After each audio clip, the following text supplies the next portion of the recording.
जो ॾियारो आहे। हीउ ॾियारो सकाफ़त सां मुहबत जो ॾियारो आहे। हीउ ॾियारो धरती सां मुहबत जो ॾियारो आहे। हीउ ॾियारो ॿोली सां मुहबत जो ॾियारो आहे।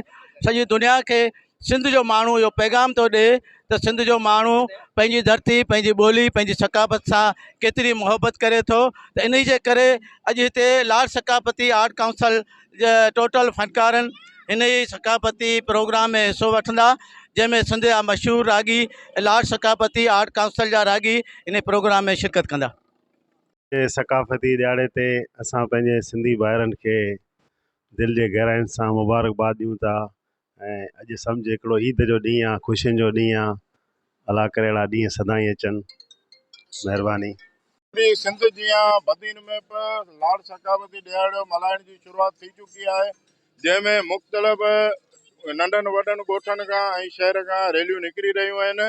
ऐं इन मौक़े ते मुख़्तलिफ़ वापारी अॻुवाणनि, सियासी समाजी अॻुवाणनि जो चवणु आहे त अॼोको ॾींहुं असांजे लाइ ईद मिसल आहे ऐं इहो सदा मल्हाईंदा रहंदासीं। जेसीं सिंध ऐं असीं आहियूं तेसीं असां सदाईं इहो ॾियारो मल्हाईंदा रहंदासीं। Ashraf Memon, Ibrat TV news, Badin.